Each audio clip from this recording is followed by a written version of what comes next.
An anonymous user on Tumblr asked me, what kind of music do you wake up to? Well, this has actually changed a bit over the decades, as in high school it was generally White Zombie and Slayer, and for a long time then it was just my cell phone alarm going off, but it's really evolved into something consistent over the last few years. I actually use a dual alarm system to make sure I never sleep through them, and on weekdays when I post these videos just before 8 a.m., to be honest with you, the song that wakes me up is the Hyrule Field morning theme from Zelda Ocarina of Time. No, I'm not kidding you. Go give a listen to it and I'm sure you'll understand why I love waking up to these sounds. My backup alarm on weekdays is The Clash doing Should I Stay or Should I Go, because it's just a great groove that makes me get my butt out of bed. On weekdays, my main alarm is Steve Poltz doing Spider Boy with a backup of Bjork's Army of Me, because those are two songs I could never sleep through. The fact is, I never miss my alarms. It's all about finding the right combination of mellow and loud, and while I'm sure they'll change in the future, those are the ones I do right now. Mr. Jotz asked, is there any instrument that you've never played but always wanted to try? Absolutely, the harp. Yes, the harp. It's just such a uniquely cool instrument in its visual presentation as well as its sound, and it just kind of has this special elegance to it as well. I have this crazy dream where I walk into this overly elegant hotel and they kind of have this harp just sitting there as a display,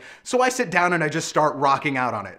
Don't ask, but in the end, yes, the harp. My third question also came from Tumblr, where user Wrong Side of the Head asked me, have you ever read the book Kill Your Idols, and what's your opinion on it? Yeah, I've read it a few times, and to be honest, I'm really not much of a fan. For the most part, I feel that the essays make bold and controversial statements only for the sake of making bold and controversial statements, and there's really not much truth or belief behind it. What I mean by that is I really don't believe most of the authors believe what they were writing, and a lot of those essays come off to me as little more than a child trying to rebel against their parents for no real reason. I do think there are some good points and valid thoughts throughout the book, and there's no question that it's always good to question the validity of so-called landmark recording. In this case though, I think the execution of the idea severely lacks style and substance. Our final question comes from another anonymous user on Tumblr who simply asked me, Static Age or Walk Among Us? Obviously, this comes from a statement I made the other day in my Misfits t-shirt rant, and to tell you the truth, my answer is Walk Among Us by a long shot. There's not a bad moment anywhere on Walk Among Us, and in my opinion, it's a much better representation of the sound of the Misfits. Vampira, 20 Eyes, Mommy Can I Go Out and Kill Tonight, they're all there and I love this album. However, on a side note, if I'm not restricted to just these two albums for the Misfits, my favorite is actually the 12 Hits from Hell record that was released a few years ago. I prefer the mixes on there, and it's actually the one that I listen to the most. So those are my questions for this time. If you've got music questions for me, email them to me at thedailyguru@gmail.com. You can follow me on Twitter, Facebook, and Tumblr right here, and I'll see you guys again tomorrow.